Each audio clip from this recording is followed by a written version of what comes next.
Tired of the everyday routine? Ever dream of a life of romantic adventure? Want to get away from it all? We offer you Escape. Escape, transcribed to free you from the four walls of today for a half hour of high adventure. You are standing on the rolling deck of a pirate junk in the China Seas, and facing you is the sinister figure of the most feared man in the Orient, a general who has just doomed you to death.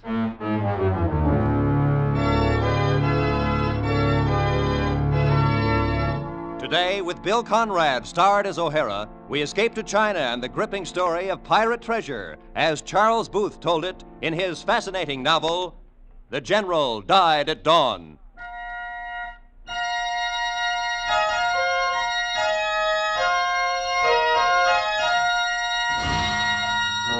Yep, China was spitting me out like a cherry pit. I was sitting that afternoon on a bench in the strip of park that fronts the harbor of Shanghai, and all I had in my pocket was an English shilling, and it was counterfeit. Well, I sat there and stared at a ship in her berth at the Asia-Pacific docks. She was a crack liner named Pearl of the Orient, due to sail at 11 the following morning, Europe-bound, by way of Suez. Well, bitterness, a counterfeit English shilling, a need for physical action. All of a sudden, they melted into each other and bubbled into an idea. I left the harbor and made my way to Frenchtown, to a narrow street of 2- and 3-story buildings, and into one of them, and up a shabby stair and along a dim corridor to a door with Mark Ramsgate printed on it in gold letters. Ramsgate, I've come for the 1,500 you owe me. Would you mind shutting the DOOR? There's a simply killing draft. The 1,500, Ramsgate, I want it, now. Aren't you the persistent one, though? Now, where was it you say you advanced me this huge sum of money? Chungking 4 years ago. Oh, yes, chunking. I was in a nasty mess with the police, and you simply flew to my aid as a fellow American. Isn't that it? Delicious. But too fantastic. Start counting out the money, Ramsgate. Will you listen to the man? I'm a private investigator, Mr. O'Hara, not a banker or a missionary. I am not the most patient man on the China coast, Ramsgate. Mr. O'Hara, can you crack a walnut between your forefinger and thumb? I can. You see? Would you mind leaving now? I've scads of things to do. What's this? Careful. That's Ming. Oh? Yes. Gorgeous, isn't it? I use it for a goldfish bowl. It's empty. I didn't feed them. They lasted 6 days. Well, if you have no goldfish, you don't need the bowl. Oh! I'll smash you for that. I can be smashed. Try it. Pig.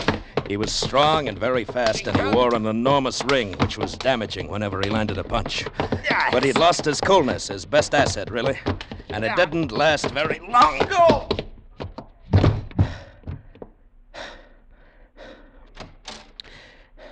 Do you treat all your visitors like that, Mr. Ramsgate? Huh?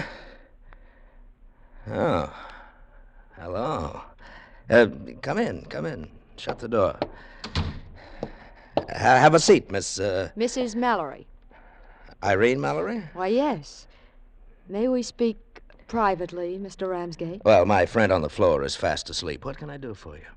I came to ask you to locate someone for me. A man here in Shanghai. There's a job to be done, and he's the one for it. Oh? What's his name? O'Hara. Gerald O'Hara. Do you know him? Yes. Who sent you to me? Papa Conti. Oh? O'Hara was at the Hotel Conti this morning, broke, and told Papa he expected to collect some money from a man named Ramsgate. Has he been here? He's been here. I can find him for you, but it's going to be expensive. My fee will be $1,500. Mm-hmm. 5 and 5. 1, 2, 3, 4, 5. Here you are. Thank you. Please work very quickly. Very quickly. Is there anything I can tell him concerning the job for which he is the one? Yes. Tell him it involves General Yang, Yang's business agent, and $500,000 in gold. I'll be waiting at the Hotel Conti, Mr. Ramsgate. All right. Good afternoon. Good afternoon. Huh? You play the loveliest hand of poker, Mr. O'Hara. Got the 1,500 you came for, didn't you? Well, you bounced back fast. How much did you hear, Ramsgate? That's for me to know, you to find out. I will. Good afternoon, Mr. O'Hara. Good afternoon. And would you mind closing the D-double... Door! Yes. Well, I had what I came for, all right. I would argue the ethics of it with myself when the planks of the Pearl of the Orient were beneath my feet, and I was on my way to an atmosphere that didn't rot a man's brain with the dampness of things dead and done. I turned into Nanking Road and stopped in front of the Asia Pacific office. And in the plate glass window, the Gerald O'Hara who'd helped build the Trans-Siberian Railroad, who'd gone after ivory and rubies and gold, that Gerald O'Hara took a look at the Gerald O'Hara who'd rooked Irene Mallory out of $1,500. And then I hailed a rickshaw and told the boy to take me to the Hotel Pierre Conti. Ah, Gerald, my friend. Ça marche? Ça marche, Papa Conti, ça marche. Do me a favor. Will you have Mrs. Mallory paged and brought here and let me use this office for a few minutes? But of course. Hello. The front desk? Où? Dio Mallory Conyo Laigo. Sadi Lau. Papa, about the money I owe you, I thought I'd have it for you today, but my lead blew up. I'm sorry. He is sorry. We have known each other all these years. You bear the scar of a knife that was meant for me, and you expect me to press you for money? Huh? Gerald. Well, it's a bill, and it's got to be paid. Then let me worry about it. There's no point in us both worrying, huh? Oh, that will be Mrs. Mallory. There's cognac on the desk. Visitor for you, my belle. See you later, Gerald. Good evening, Mr. O'Hara.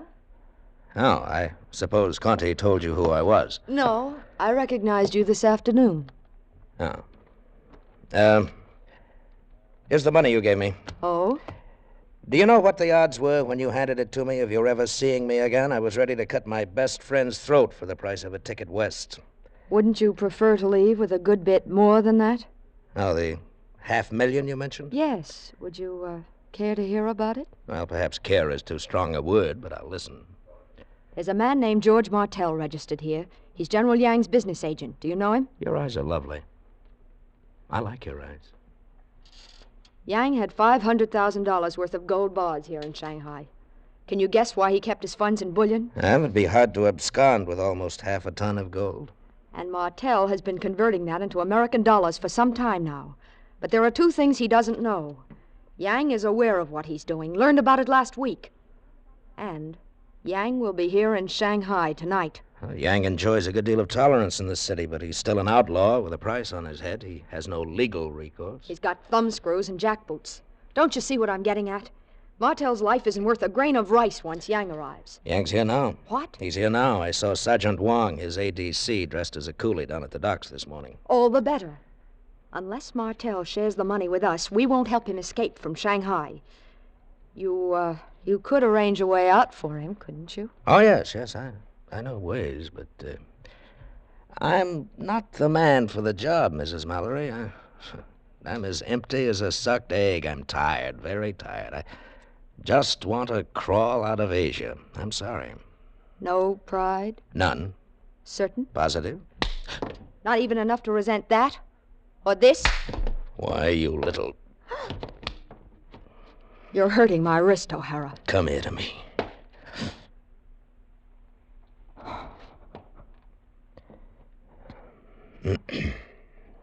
Where's Martell now? In the bar. Then he goes to dinner. That's his routine. You know his room number? Yes. Well, lead me to it.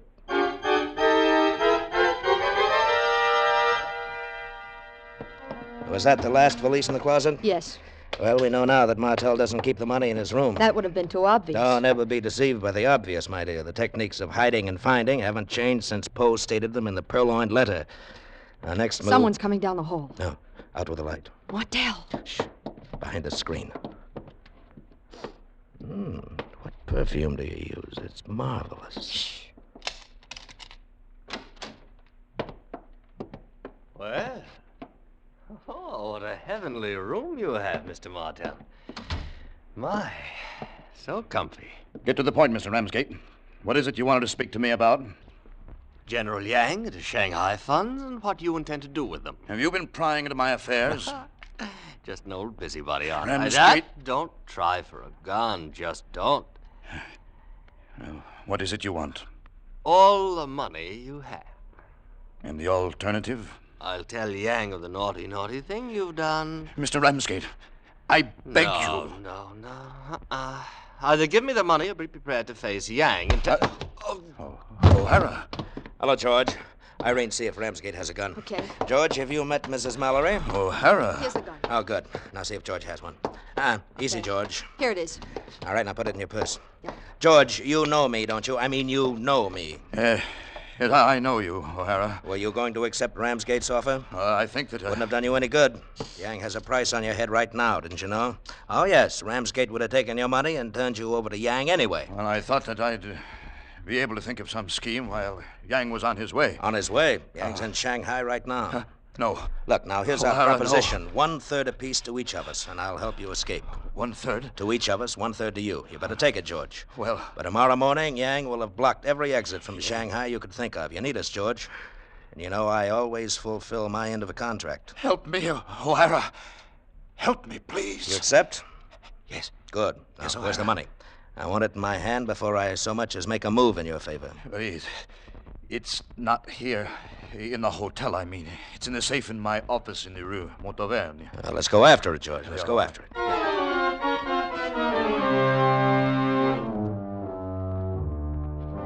We left the Hotel Conti. I hailed a taxi, and George gave the driver the address. It was just past the dinner hour, and the night traffic was thickening. Across the harbor, I could see the lights of the Pearl of the Orient. Tomorrow morning, I thought to myself. Tomorrow morning, I'd be on deck, taking a last long look at China, with a fortune in my pocket. Irene followed my glance and then smiled up at me and squeezed my arm. You ever been to France, Irene? Yes. You know the stretch along the coast of Normandy between Honfleur and Trouville? No, I'd like to show it to you sometime. I'd like to see it sometime. Good. We got out at the shabby end of the Rue Montauverne. Martel was trembling so violently that I had to take the key from his hand and open the door myself. Easy, George. Now just take it easy. I'm in a bloody blue funk, O'Hara. Yeah, we know the feeling, George. Now, where's the money? It's in the safe. Small valise in the safe. Well, get it. You really can get me out of Shanghai? Look at me, George. I really can, can't I? Right. Now then, left 22. You know, there's a drink they drink in Normandy called Calvados, a brandy. Did you ever taste it? No. Really? Vast horizons will soon open for you, I think. There. There we are. Have you got it? Yeah. Here, I'll take it. Okay. Now, where's the key? The bag's locked. Oh, right here it went. I always carry it. O'Hara. What? Face at the window. Oh, the light. Shoot! Shoot, O'Hara! Well, I don't think I hit anything. Let's get back to the hotel.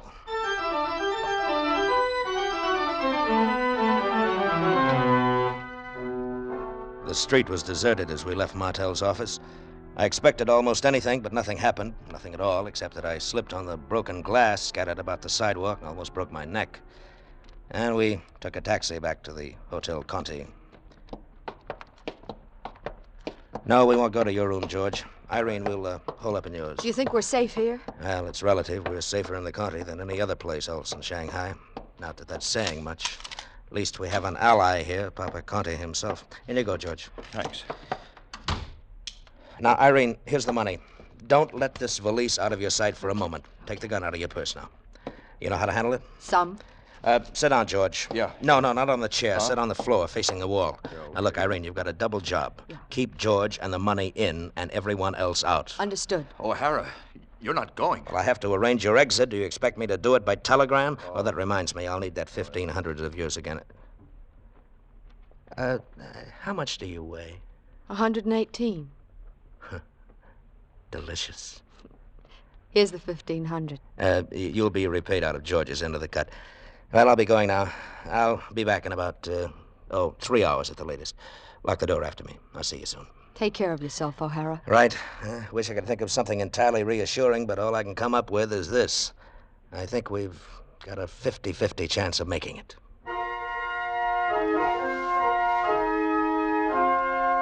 They'll tell you Shanghai is the coldest-blooded, most cynical city in the world.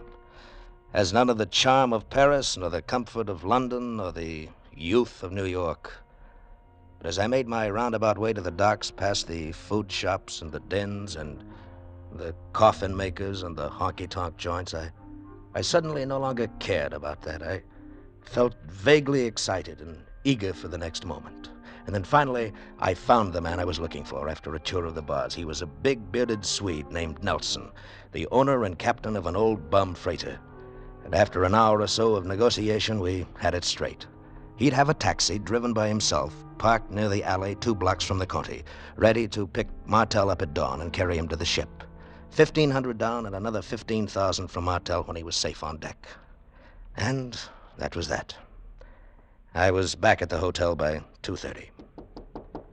Irene, it's O'Hara.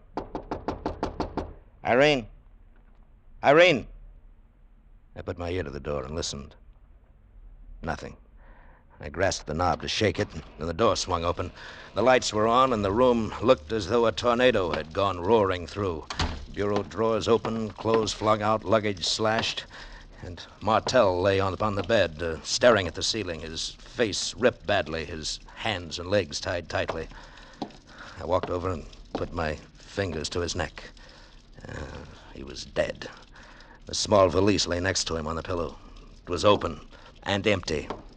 Made my way to the bathroom. Irene. O'Hara, Turn off that water. I was trying to stop the bleeding. Give me the towel. Now come on in the other room. What's happened? I don't know. A couple of hours after you left, there was a light knock at the door, and a voice that sounded like yours said, "Open the door." Yeah? Well, don't look at me like that. It was time for you to be back, and I had the gun. I opened the door just a crack, and suddenly a hand appeared, and it turned out the light, and that's all. When I came to, it was the way it is in there, and I had a bump on my head. The money's gone. I know. Have any idea who did it? No, none. It could have been anybody. Could have been you. O'Hara. Why not? You had the chance, and as you say, you had the gun. It could have been you. Yes, and it could have been you, but I don't think it was. Connect me with Mr. Conte, please. O'Hara. Hello, Papa Conte. This is O'Hara. Look, will you come to Mrs. Mallory's room immediately, please? Yeah. What are you going to do? Well, I want to speak to Papa Conte. He's probably the wisest man in Shanghai. Do you think I did it? I didn't say you did. I said it could have been you, and it could have, too. But I want to talk to Conte. There are things that bother me about the whole deal. I connect it in some way with slipping on the broken glass in front of George's office and George being beaten to death. Now, why should anyone have done that? The money was there and George was tied securely. Why beat him?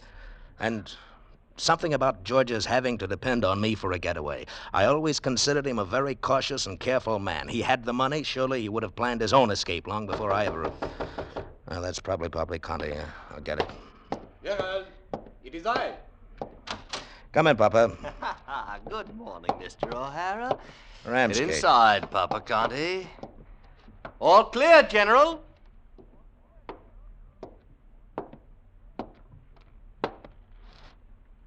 O'Hara. Hello, Yang. Yo, Ramsgate, close the door. All righty. See if O'Hara is armed. A pleasure.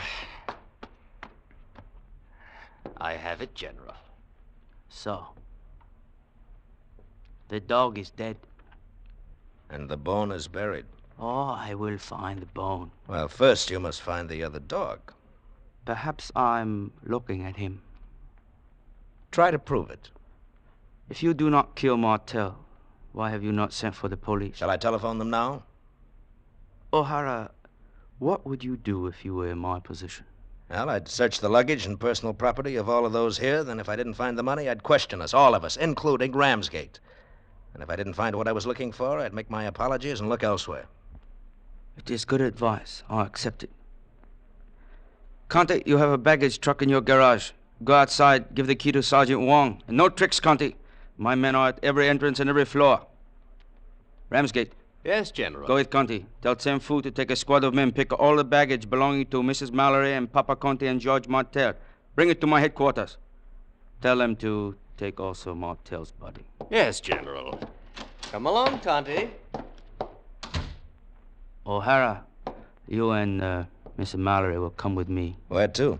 To the pier of Yin Louis and Company on Suzhou Creek. And then? To my Shanghai headquarters. The Liao Ping, a seagoing junket, lies in the anchorage. Come, O'Hara. Come.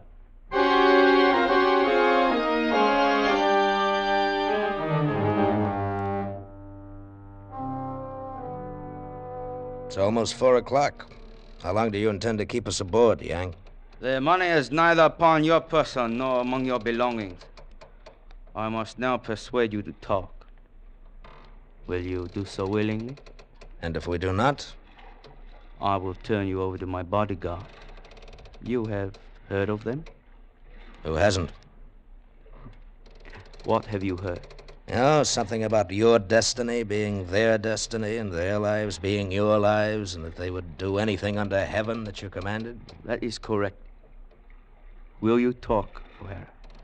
Look, General, I know nothing of Martel's death or the location of the money, as I've already told you. Mrs. Mallory. I can't add anything to what I've already said. Nor can I. And Martel has been silenced. Pity. General, aren't you going to ask Ramsgate? Ask me? Why, the General and I understand each other thoroughly. Don't we, General? It was I who told the General where to find you all. Didn't I, General? What could he possibly ask me? Well, during the past hour, I've thought of one or two things he might ask you. Yang, you've noticed the cuts on Martel's face. Notice them now? Have you noticed the cuts on mine? They are alike. And have you noticed the ring Ramsgate wears? General, Excellency, there's a conspiracy to injure me in your eyes. Let me see the ring. Let me see it. Excellency. Still flecked with blood. You kill a dog. Yes, Excellency, I did, but only to avenge you. Only to avenge you. Where is the money? I don't know. I swear I don't know. You lie. No. When I opened the valise the woman was guarding, it was empty. It lie. was empty. No. Oh, General. General, don't touch me. Don't touch me! Yang, look out, he has a knife! Oh, God. Excellency, no, I didn't mean to. No, don't shoot. No, Excellent, don't shoot!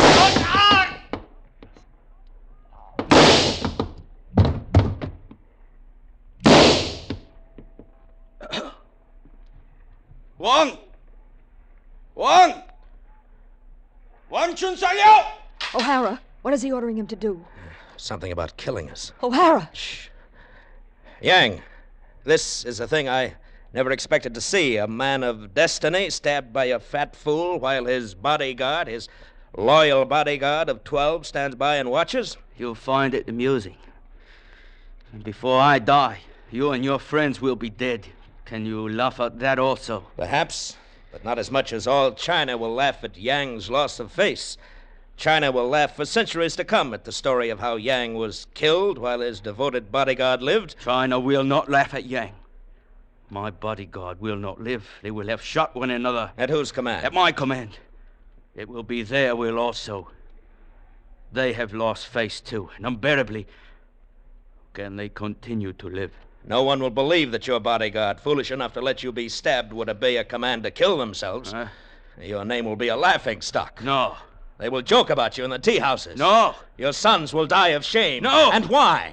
Because 12 dead fools with rifles in their hands will be all that you have to speak for you. No, you lie. You lie. I will show you. Wo Dik Bing! Guai Doi! You Guai! Doi you Guai! See how they line up facing each other, 6 to 6. They face each other, but they do not aim at each other. Do you see how they take aim at each other, O'Hara? They take aim at each other, Yang, but they do not fire. They will. They will when I command. Now watch. And you will see a thing to make you marvel. To marvel again whenever you remember Yang. Kai Po!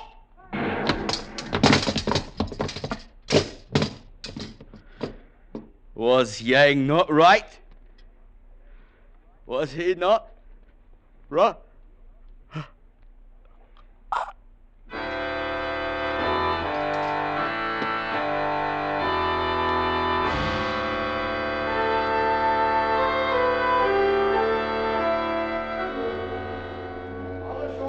Well, this is it. Goodbye, Papa Conte. Goodbye, Gerald, and much good luck. And to you also, Mrs. Mallory. Thank you, Papa Conte. I'll send you a piece of the wedding cake. Do that, yes? Thanks for everything. I'll repay you the loan as soon as I can. Of course, of course. Gerald, Mrs. Mallory, could you stand a rather bitter joke upon yourselves? No? What's that? About the money you two sought. A letter came for Georges Martel this morning. It is from a brokerage firm here in Shanghai.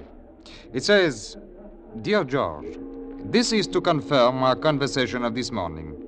Unless you can raise $40,000 additional margin, we will be forced to sell you out.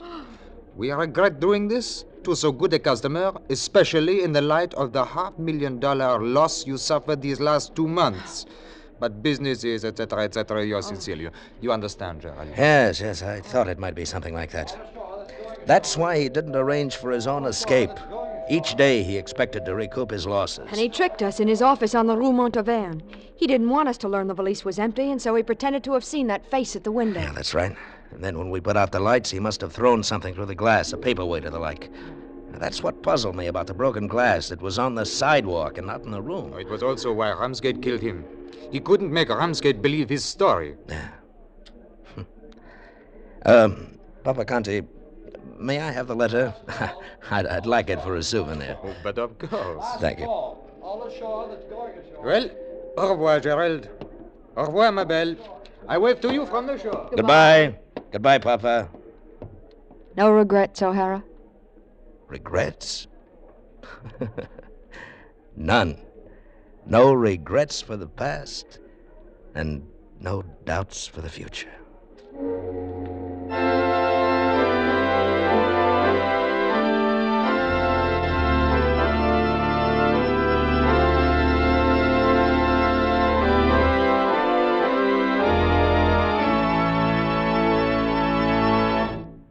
Escape is produced and directed by Norman MacDonald.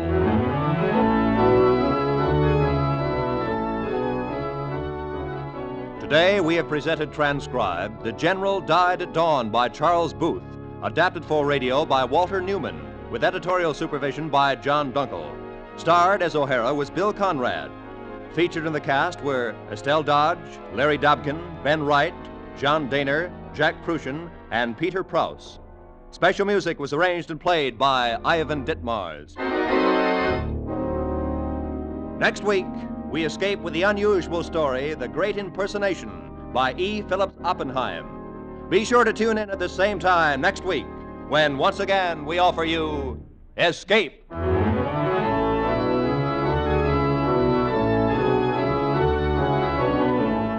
The Adventures of Ozzie and Harriet are now heard every Sunday night on most of these same CBS stations just before the Jack Benny Show. This is Roy Rowan speaking. Now, stay tuned for 5 minutes of the latest news and the Let's Pretend program, which follow immediately over most of these same CBS network stations.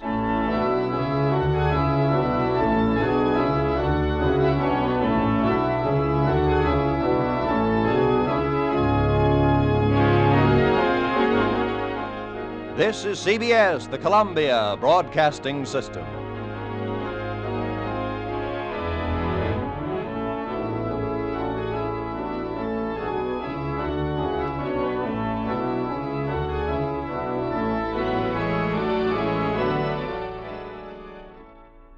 Tired of the everyday routine? Ever dream of a life of romantic adventure? You want to get away from it all? We offer you Escape. Escape, transcribed to free you from the four walls of today for a half hour of high adventure. It is September of 1939. The Germans are about to march into Poland, and you are standing in an English manor house with a complete list of Nazi agents in your possession.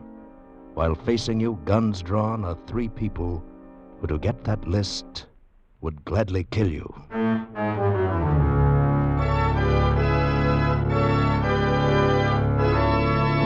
Today, with Ben Wright starred as Sir Everard Dominey, we bring you an exciting story of super espionage, as E. Phillips Oppenheim told it in his fascinating novel, The Great Impersonation.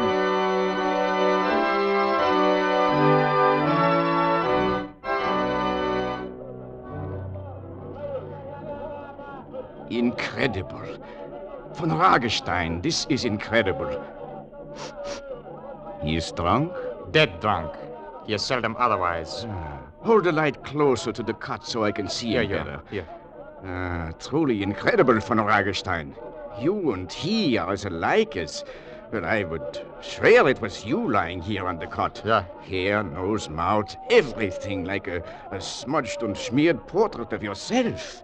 Identical features. And we have the same color eyes, and there's not an inch of difference in our height. Where did you find him? Oh, he staggered into camp 3 days ago. He had been hunting lion upriver until his boys deserted him. He had not paid them in several months, I gather. I sent a runner to fetch you at once. That is something I shall have to report to Berlin as a serious breach of discipline von Ragestein. You were to avoid all contact with me except through the usual channels. But, Dr. Schmidt, may I... Permit me to finish. Obedience to orders is as necessary in the Secret Service as it is in any other branch of the German army. I understand. I have spent 20 years here in Tanganyika, establishing myself as a harmless old archaeologist. During that time, I have created an espionage organization second to none, right under the noses of the English, and not once have they suspected me. Is all that to be ruined because you choose to engage in a little frolic of your own? This was not a frolic. Sir, I weighed the risk very carefully and considered it worthwhile. I believe you will agree with me when I tell you that this man is Sir Everard Dominey, an English baronet, and that we attended Oxford together. Shall I continue? Yes, continue, von Ragestein. He is a ne'er-do-well. He lives on a small sum that comes to him each month from his estate in Norfolk. He has been here in Africa almost as long as I, 11 years. Oh, but I could go on for hours. I know as much about him as he does himself. And I've been thinking that you could go to England as Sir Everard Dominey, and no one there would be the wiser. Dr. Schmidt, a German agent in England, operating at the highest social level. Would be invaluable, I agree, but... But what, sir? The proposal raises 3 questions in my mind. Ach so? What about the assignment upon which you are engaged here? A certain flexibility is necessary in these matters. And how will Dr. Goebbels feel about your leaving Africa? Surely by this time he has either forgiven me or forgotten the entire incident.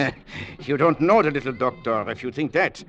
When someone steals away one of his women, as you did, what was her name? Stephanie Strom. Yeah, as you did, Stephanie Strom. He never forgets and never forgives. But I will undertake the responsibility for initiating your plan. Prepare to leave for England at once. You will receive further orders before you embark. Thank you, sir. I must go now. There are many arrangements to be made. Sir, you said that there were 3 questions raised in your mind. Oh, yeah. I was wondering what to do with this Englishman. Kill him as soon as possible and dispose of his body. Good luck, von Ragestein. Heil Hitler. Thank you, sir. Thank you very much. Heil Hitler.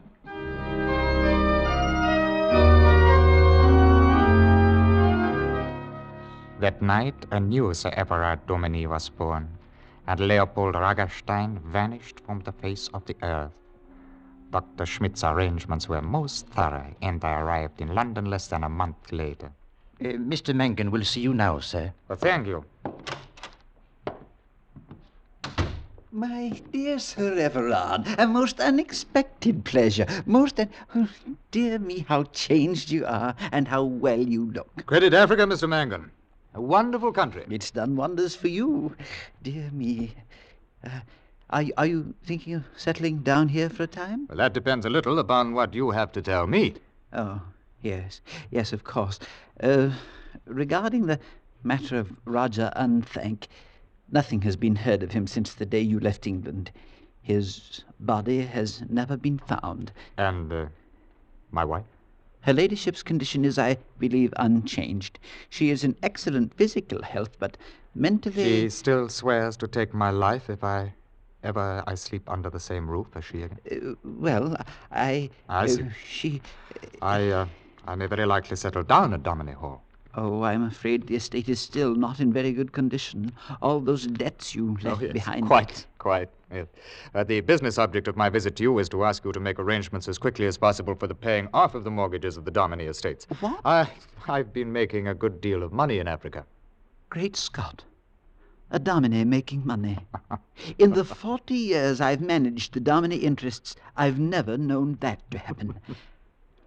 Dear, I can hardly believe it. Well, have lunch with me, Mr. Mangan, and I'll tell you something of my speculations in Africa. Why, thank you, Sir Everard. My knowledge of restaurants in London is a bit, dated. May I suggest the Carlton? Oh, excellent.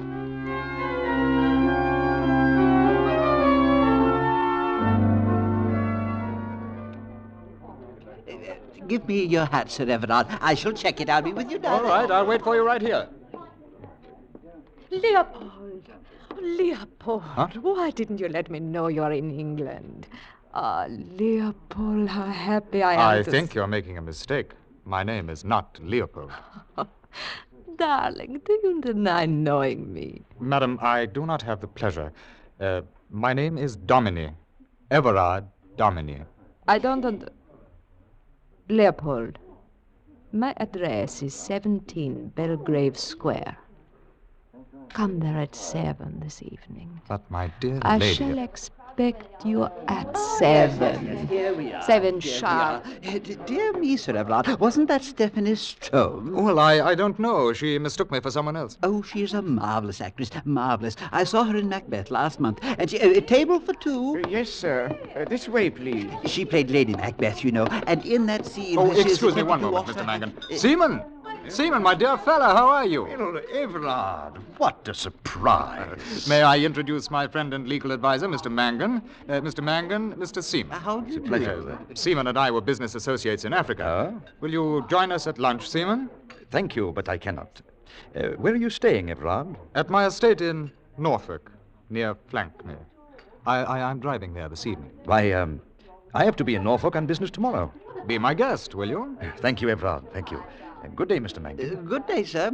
Now, as I was saying, what was I saying? You were about to ask me if I cared for a drink, and I was about to say yes, a scotch and soda. Oh, yes. The same for me. Yes, sir. Sir Everard, do you think it wise to return to Dominie Hall before Lady Dominie has been prepared for it? Mr. Mangan, does she really regard me still as the murderer of Roger Unthank? The mystery has never been solved. It's well known that you two fought that night and that you staggered home almost senseless. Roger Unthank has never been seen since. If I'd killed him, why wasn't his body found? Oh, there are many theories and quite a few superstitions. You may as well be prepared for one of them. There's not a soul for miles around Dominie Hall who doesn't believe the ghost of Roger Unthank still haunts the Black Wood near where you fought. But that's incredible. Yes, I would agree, except that from time to time it has been heard shrieking and sobbing. Oh, come Sir now, Everard, Mangan. Sir Everard, I have heard it myself.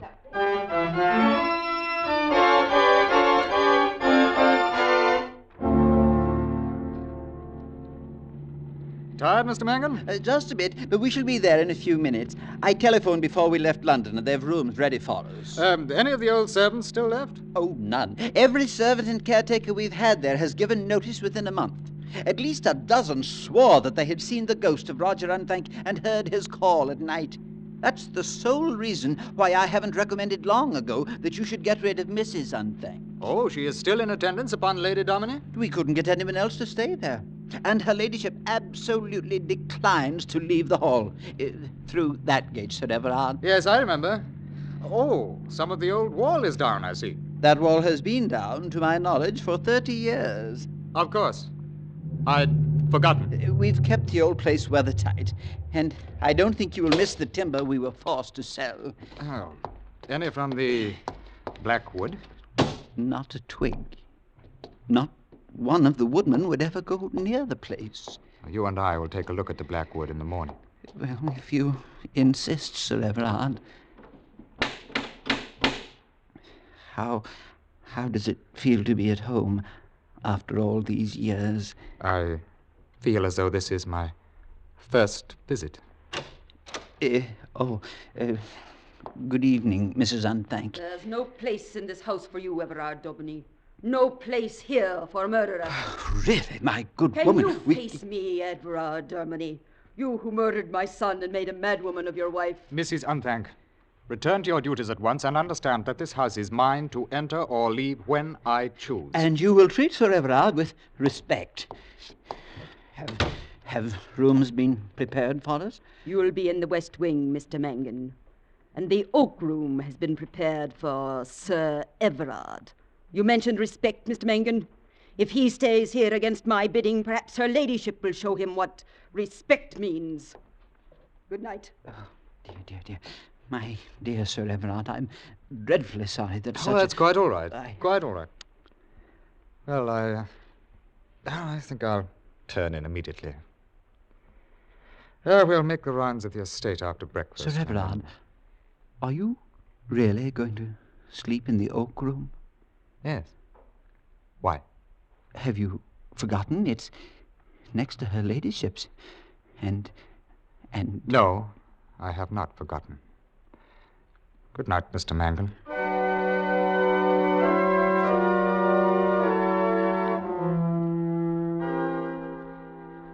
I do not know how long I had been asleep when I felt the thin, cold pressure against my throat.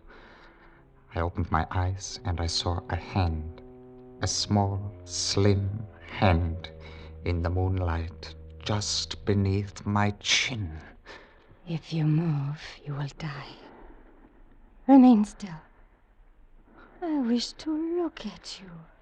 Rose. You're very brave to have come here. Braver than I remembered. Why do you wish to kill me? Doesn't it say somewhere, a life for a life? You killed Roger Unthank. Last night his spirit called to me below my window. No, don't move. Let me look at you, my husband. It's a strange thing to own after all these years. A husband. What do you see? You're wonderfully changed. Better looking. I have changed, Rose, and I've come back a rich man.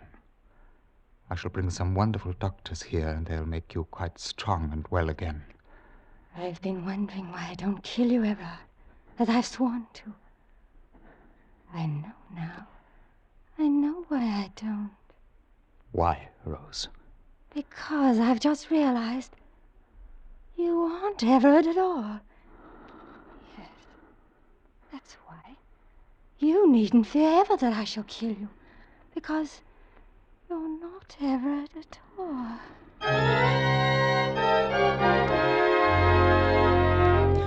I spent the most of the next day going over the estate with Mangan, and when he left for London in the afternoon, he carried with him my cheque for £90,000 to settle the mortgage on Domney.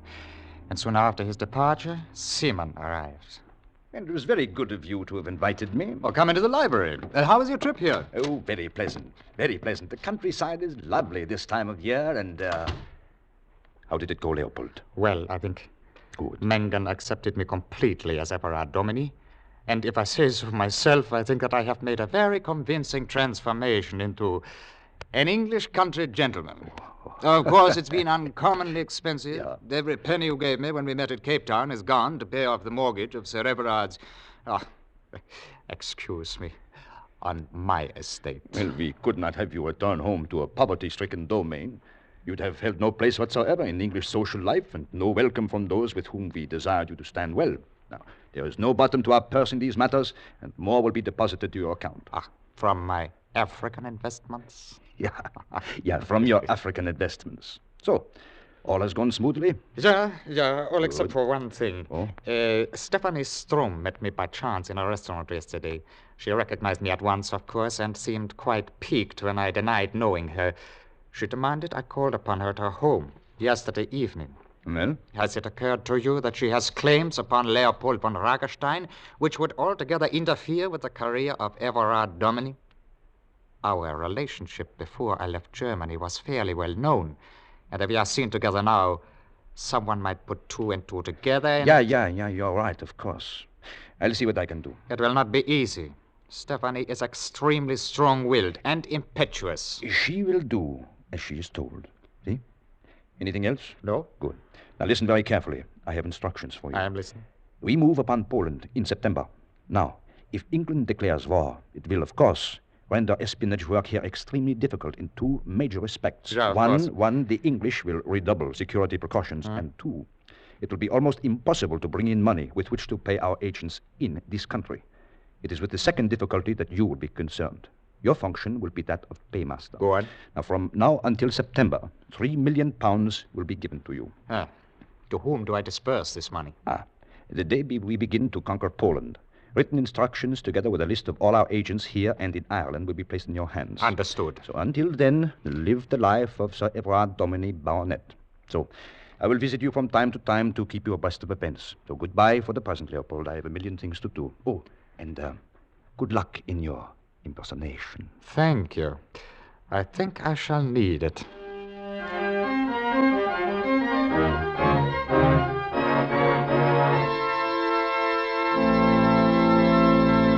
In just a moment, we will return to Escape. But first, May 16th will see the opening of the United States Treasury's Opportunity Drive, a drive to acquaint all those Americans who aren't already saving via U.S. savings bonds with the opportunities they are missing.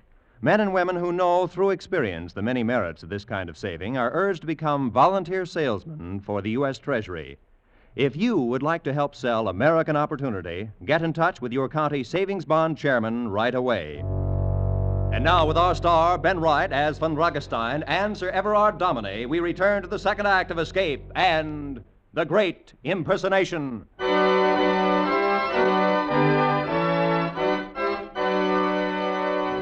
I followed Simon's instructions to the letter and pursued exactly the course I thought Sir Everard Dominie himself would be likely to take. I put Lady Dominie in the hands of a Dr. Harrison, a psychiatrist.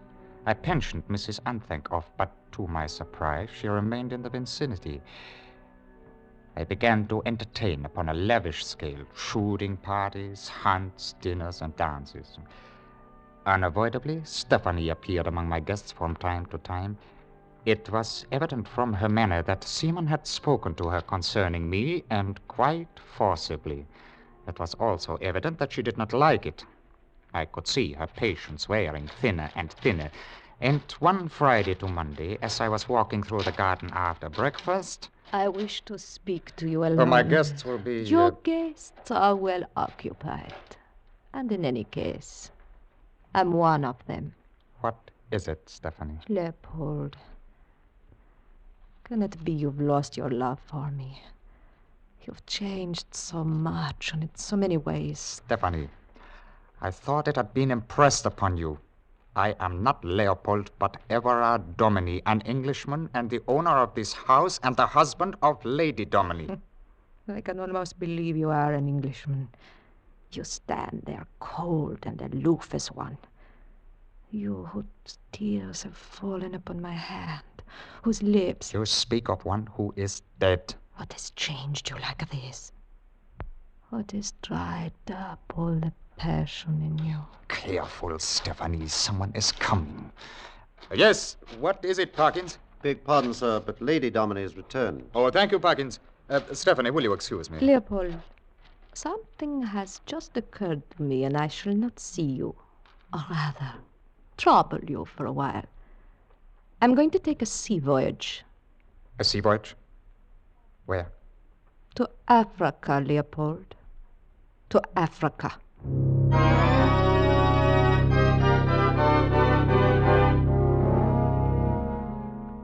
May I see my wife, Dr. Harrison? This evening, perhaps. It's been a fatiguing journey for her, and I would prefer to rest as much as possible. How is she? Well, except for one hallucination, she's in perfect health. And this one hallucination? That you're not her husband. It's not within my power to dispel this hallucination. You are the one to do it. That's why I brought her home. What can I do, Doctor? She needs warmth and affection, Everard. I see. I'm very grateful to you, Doctor. I shall do everything I can to complete her recovery. Thank you.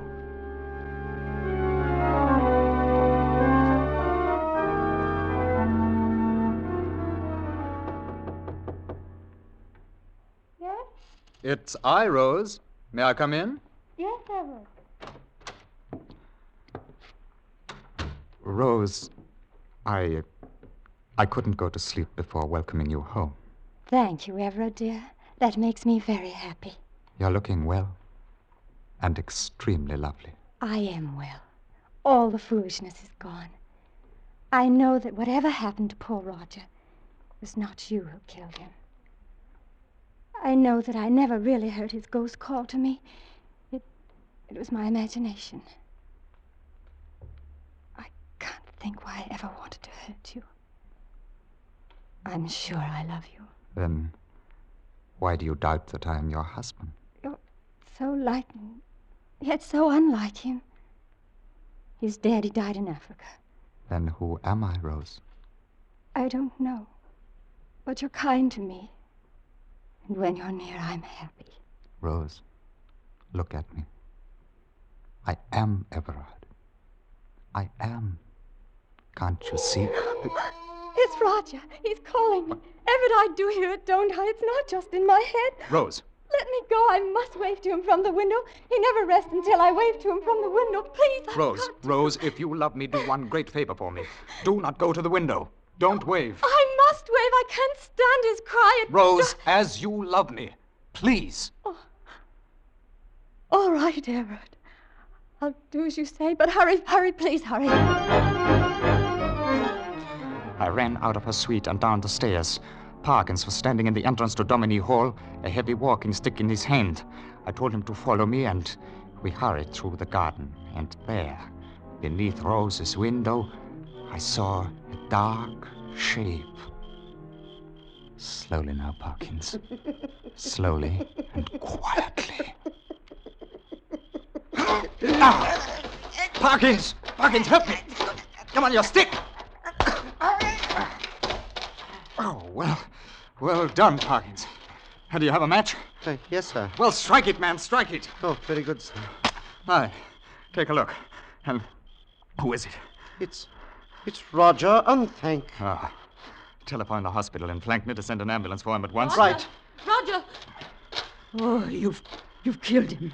You've killed my son. He's not dead, Mrs. Unthank, though he deserves to be. His jealousy drove him mad. If now Lady you've done this Dominie to him. recovers, I will forgive both you and your son for this revolting hoax. If she does not, I wish you both the blackest corner of hell. Rose had received a great shock that night, but as the summer wore on, she began to mend, and Dr. Harrison told me toward the end of August that he had every hope for her complete recovery. Meanwhile, the drift toward war quickened, and on the morning of the 1st of September, the German army smashed its way across the border into Poland.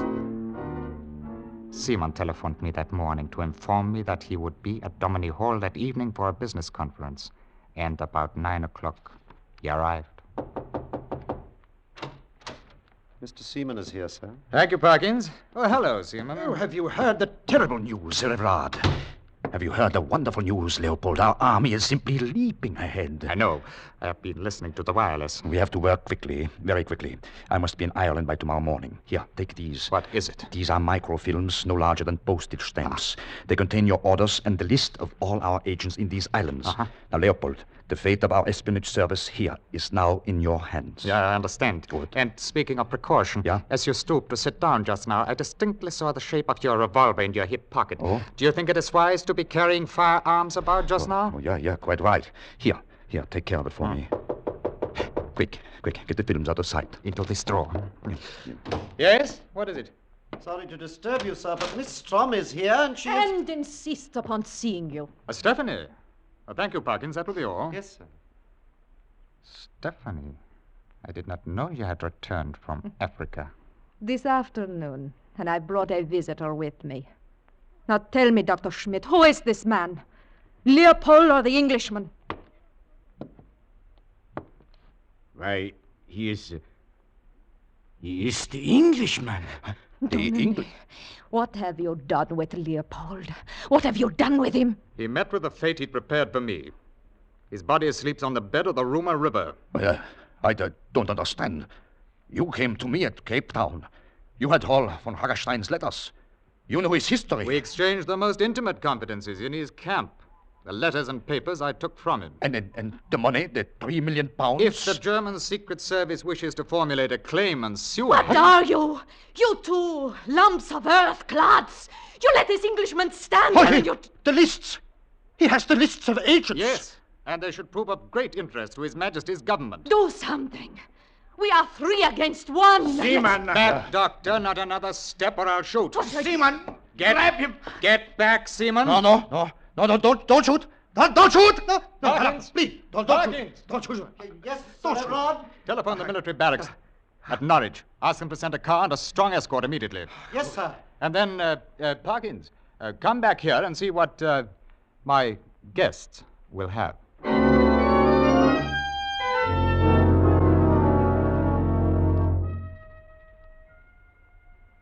We're going now, Sir Everard. How is she? She's well. She's entirely well. See for yourself. Everard. Oh, Rose, my darling. Oh, my dearest. There were times when I couldn't believe you were my Everard. And now... Now I know.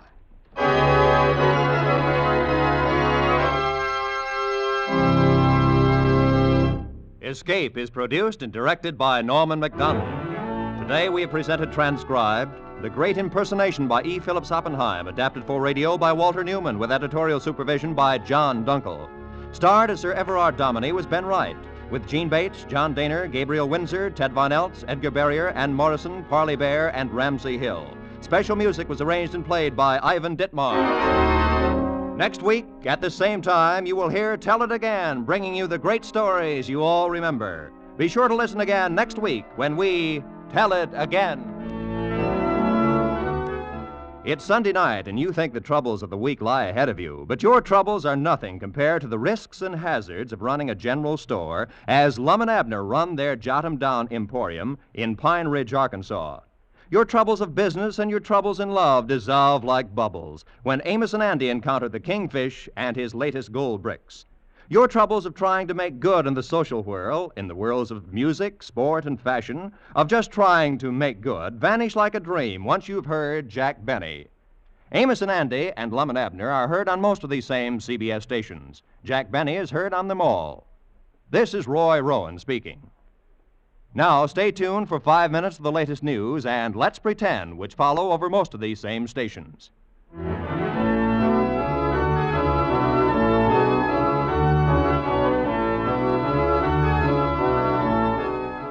This is CBS, the Columbia Broadcasting System.